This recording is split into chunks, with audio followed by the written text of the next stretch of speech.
Hola, bienvenido a mi tiempo, al tiempo conmigo. Hoy es el primer domingo en Cuaresma, ya que el pasado miércoles 18 de febrero nosotros iniciamos esa etapa tradicional que hemos recibido de la iglesia institucional llamada como Cuaresma, que comienza con el miércoles de ceniza, donde se invita a cada cristiano a que considere su situación real delante de Dios, sabiendo que nosotros venimos del polvo y que al polvo volveremos. De eso nos habla el Génesis, cómo Dios formó de la tierra al ser humano y sopló en ella, vida, que así pasa en cada espermatozoide que el Señor crea en el escroto del hombre para ser fecundado en el óvulo de la mujer y que nosotros seamos seres vivientes. Así también nosotros estamos llamados en este tiempo a recordar que nosotros tenemos un compromiso como parte del pueblo de Dios. Y en este primer domingo, hoy, en Cuaresma, domingo 22 de febrero del 2026, nos vamos a basar en las lecturas bíblicas asignadas, que está la primera en el libro del Génesis en 2 capítulos. En la primera está en el capítulo 2, en los versos del 15 al 17, y en el capítulo 3, en los versos del 1 al 7. El salterio lo vamos a encontrar en el Salmo 32, donde está la oración que presenta David, el rey David, que es donde se presenta una confesión de corazón, pero también ese perdón que se recibe de Dios. En el Nuevo Testamento tenemos la carta que escribe el apóstol Pablo a la iglesia en Roma, a la iglesia de los creyentes en Roma, en el capítulo 5, en los versos del 12 al 19, donde habla de cómo el pecado viene por el ser humano, por desobediente, y aunque la palabra, cuando él escribe, habla del hombre, no se refiere a Adán. Porque si nosotros nos vamos a Génesis y vemos quién fue con la que en el capítulo 3, en la conversación del 1 al 7, la serpiente que representa el diablo, con quién es que habla, es con la mujer. Porque la idea no es que solamente Adán y Eva fueron los que pecaron, porque nosotros tenemos que ubicarnos en que esto es una revelación de Dios para nosotros tener un cuadro de todo lo que es del principio. Y si usted quiere comprobarlo, solamente vaya y lea su Biblia y ubíquese en la escritura para que usted pueda entender por qué digo lo que digo. Entonces, él compara ese pecado que viene por el ser humano y cómo Jesús, el Dios hecho hombre, lo quita por gracia.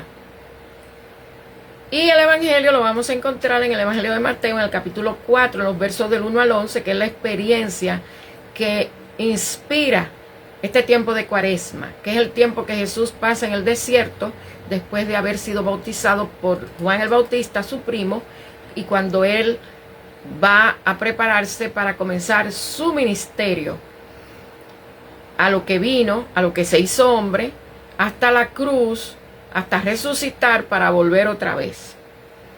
Entonces voy a volver a repetir las citas bíblicas.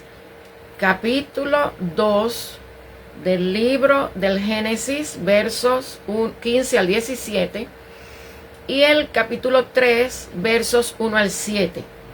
Salmo 32, confesión y perdón. Romanos 5, 12 al 19, donde el apóstol habla de que los resultados de la justificación, de que nosotros somos justificados por la fe y a través de quien, ante el pecado del ser humano. Y tenemos el Evangelio en Mateo, en el capítulo 4, en los versos del 1 al 11. Romanos capítulo 5, versos 12 al 19. El Evangelio dice así: Jesús después del bautismo, fue llevado por el Espíritu al desierto para ser tentado por el diablo. Después de haber ayunado 40 días y 40 noches, sintió hambre. Se le acercó el diablo, el tentador, y le dijo: si eres hijo de Dios, di que estas piedras se conviertan en pan. Él, Jesús, respondió y dijo: escrito está, no solo de pan vivirá el hombre, sino de toda palabra que sale de la boca de Dios. Entonces, el diablo lo llevó a la santa ciudad, lo puso sobre el pináculo del templo, la santa ciudad de Jerusalén, lo puso en lo más alto del templo de Jerusalén y le dijo a Jesús: si eres hijo de Dios, tírate abajo, pues escrito está, si eres hijo de Dios, a sus ángeles mandará acerca de ti, y en sus manos te sostendrán para que tú no tropieces con tu pie en piedra. Jesús le dijo al diablo: escrito está también, no tentarás al Señor tu Dios. Otra vez el diablo lo llevó a un monte alto y le mostró todos los reinos del mundo y la gloria que sus reinos tienen. Y el diablo le dijo a Jesús: todo esto te lo daré si postrado me adoras. Entonces Jesús le dijo: vete, Satanás, porque escrito está, al Señor tu Dios adorarás y solo a Él servirás. El diablo entonces lo dejó y vinieron a él ángeles y lo servían. Fíjense que es interesante cómo se entrelaza la lectura bíblica del Génesis en el capítulo 2 y en el capítulo 3 con esta experiencia de Jesús en el desierto, como Mateo el evangelista nos lo trae en el capítulo 4 en los versos del 1 al 11. Porque la primera tentación de Jesús fue el pan. Ya que Jesús estaba en ayuna, tuvo 40 días y 40 noches en ayuna sin comer nada ni beber nada, Él viene y lo tienta que convierta las piedras en pan. ¿Y qué le dice Jesús? Jesús le cita las escrituras, Deuteronomio 8:3, y le dice: no solo de pan vivirá el hombre, sino de toda palabra que sale de la boca de Dios. Y ¿usted cree que cuando Dios puso todos los árboles en el jardín del Edén, cuando puso al ser humano y le entregó todo para que lo disfrutara, para que lo administrara, usted cree que era solamente para que el ser humano comiera plantas y de los frutos que los árboles dan? No, también era para que se regocijara en la presencia, en la comunicación con Dios, el Creador. Y eso lo podemos ver a través de la experiencia de Génesis 3. Porque de todos los árboles habían dos que no le podían poner la mano y mucho menos comerla. Y Dios les había dicho: porque van a morir. Pero ¿cómo comienza la conversación? El diablo, que representa a la mujer, así como Pablo usa la expresión de que por un hombre viene el pecado. Bueno, no fue por un hombre, fue porque los seres humanos desobedecieron a Dios. Porque si nos vamos a Génesis, fue la mujer y el hombre estaba allí, porque eso es una revelación de Dios para explicar, para darnos a entender a nosotros cómo todo fue al principio. Si usted cree en la inspiración de Dios, si usted cree en la revelación de Dios, si usted cree en Dios, Dios le va a decir a usted y le va a revelar a usted lo que Él quiera. Que otros no lo entiendan, eso, Dios se encarga de eso. Y eso no es problema para usted. Por eso es que muchas veces el evangelio no es entendido. Porque mucha gente pretende que si le dicen negro es negro y si le dicen blanco es blanco. Son como un perfecto teatro de Tomás, que como no estaba cuando Jesús resucitó y apareció por primera vez a los discípulos, Él no creyó que Jesús había resucitado cuando le dieron la buena noticia. Y él dijo que si él no le ponía la mano en el medio de los huecos de los clavos y en el costado donde le pusieron la lanza para saber si era verdad que estaba muerto, él no creía. Entonces hay mucha gente que son como Tomás. Y lamentablemente cuando van a la palabra de Dios a leer lo que el Señor dice, cuando el Señor se revela, lo único que tienen que decir es, como Job: ay, Señor, yo solamente de oídas te conocía, pero ahora mis ojos te ven. Cuando el diablo lleva a Jesús a lo más alto del templo, en la santa ciudad que es Jerusalén, le dice que se tire abajo y le cita las escrituras. Le cita el Salmo 91, versos 11 y 12.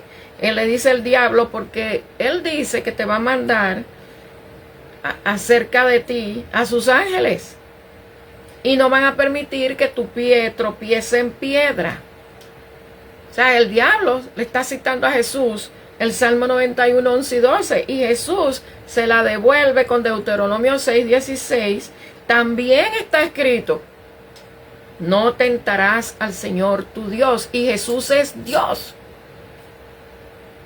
Y todo el que es hijo de Dios es una representación de Dios.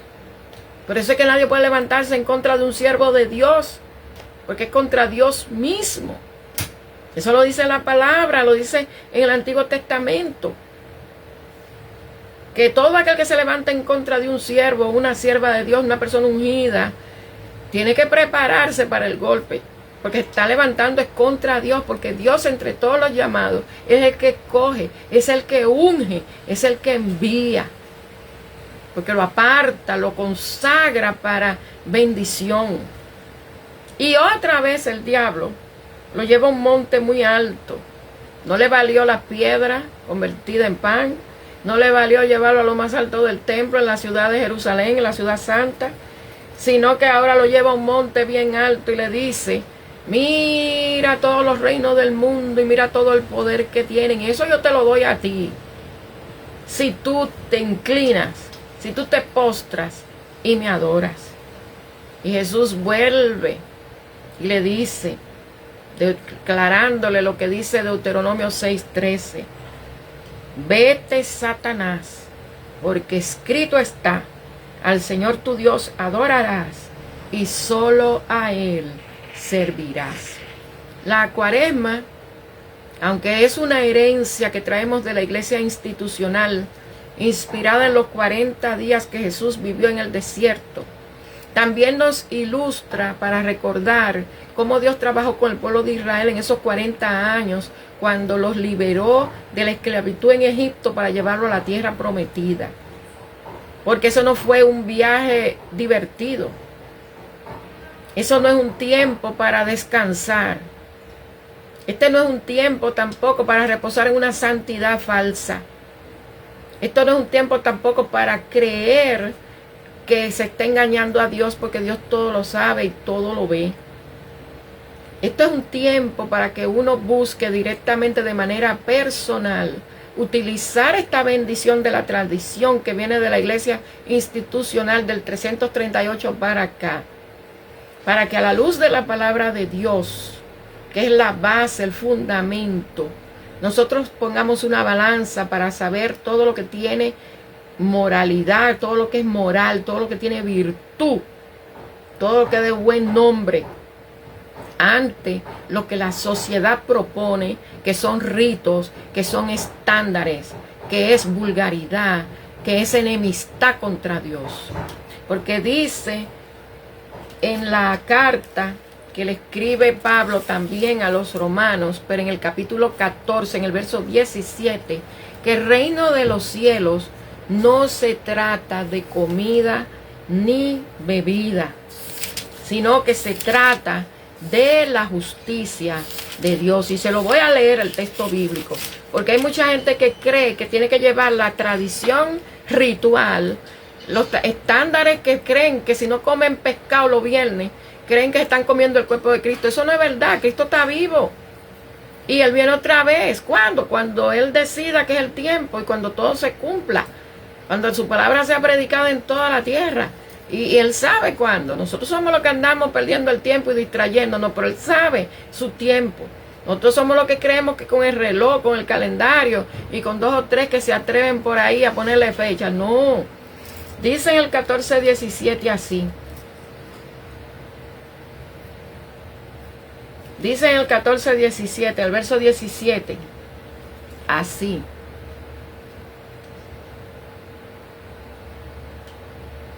Que el reino de los cielos no se trata de comida y bebida, sino se trata de la justicia de Dios,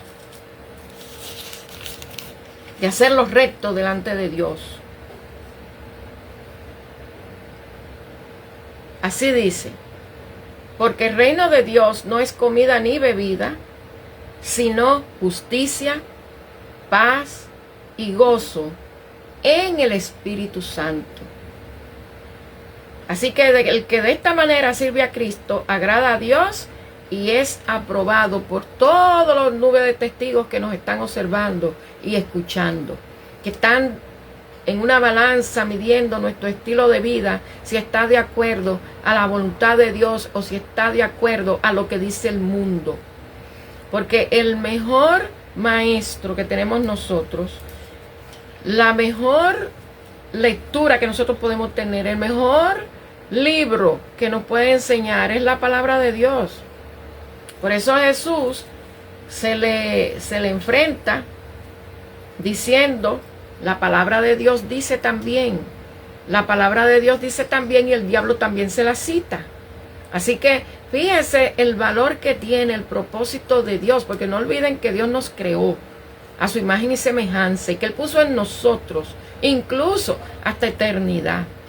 Pero tenga cuidado de dónde usted va a pasar la eternidad, porque si uno vive en desobediencia, si uno no ora permanentemente, si uno no ayuna, y no precisamente de comida y bebida, porque hay muchas clases de ayuno que el Señor espera, y el Señor dice en Isaías cuál es la clase de ayuno que Él espera de cada uno de nosotros, y como dice también en Miqueas, nosotros estamos llamados a leer y a reflexionar en la palabra de Dios, pero también a tener un testimonio donde nosotros nos movemos y hacemos. Y recuerde que el testimonio de nosotros debe ser como la palabra de Dios la dicta. Nosotros no podemos olvidar que nosotros estamos en el mundo, pero no somos del mundo. Lo que somos hijos de Dios, nacidos de nuevo, lavados por la sangre de Cristo, lo que hemos venido a ser perfecto e ir renovándonos cada día a la luz de la voluntad de Dios, que Él nos va moldeando, y como Pablo siempre inspira, no que lo haya alcanzado ya, sino que prosigo a la meta, todos esos fuetes que Dios da, todas esas secadas que Dios da, todos esos jalones de oreja que Dios da, todos esos mensajes que Él manda a cada momento por muchísimas vías, es para que nosotros podamos alcanzar la estatura de Cristo. Jesús cargó, sí, con todos los pecados del mundo, y fueron clavados en la cruz, se hizo maldito en la cruz, porque todo el que era matado en cruz se convertía en una persona maldita. Pero a Jesús no se le está crucificando todos los días. A Jesús no se le crucifica todos los años, porque ya Él está vivo. Y ahora estamos en la etapa de recibirlo cuando Él vuelva otra vez, pero viviendo en obediencia de acuerdo a su palabra, para vivir en la santidad a la que Él nos ha llamado, porque Él es santo. No somos perfectos completamente, no somos santos completamente, pero si usted está en los caminos del Señor porque se arrepintió de pecado, el Señor lo va moldeando. El Señor le va dando la forma que Él quiere, así como el barro, como hace el alfarero. Que el Señor lo dice muy claro en Jeremías, que Él va dándole la forma a sus escogidos. Pero cuando una persona no ha nacido de nuevo, no puede entender eso. Por eso es que la palabra de Dios, el mundo pecador, no puede entenderlo, porque hay que discernirlo con el Espíritu. Y cuando usted viene arrepentido a Dios, el Señor establece su reino, y el Espíritu suyo está conectado al Espíritu de Dios, porque Él lo unge con su Espíritu para un propósito, para predicar, para que dentro de esa vida santa usted predique también para conversión, llamándole el pecado con su nombre, para que otros se salven y no se pierdan, que es la agenda de Dios. Por eso Él se hizo como uno de nosotros. Por eso fue y murió en la cruz. Y por eso Él vuelve, porque todavía hay tiempo de arrepentirse.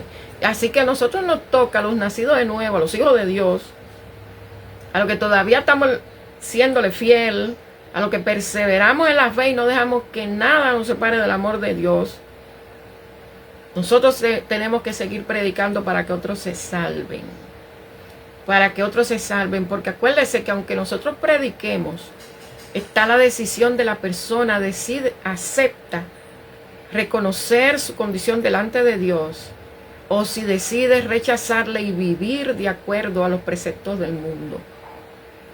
Por eso el Señor nos sigue hablando a través de la palabra, que todavía hay muchos que están como la semilla que cayó en el camino, en las piedras y entre los espinos, que hay muchos que están dentro, en el medio de la iglesia, dentro del templo, pero su vida todavía anda caminando como el mundo.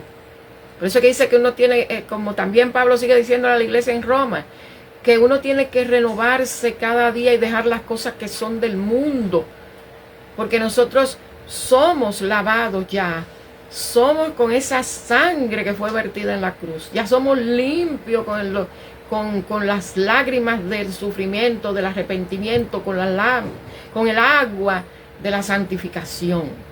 Así que nosotros tenemos que prepararnos en este tiempo, pero a la misma vez predicar para que otros se salven.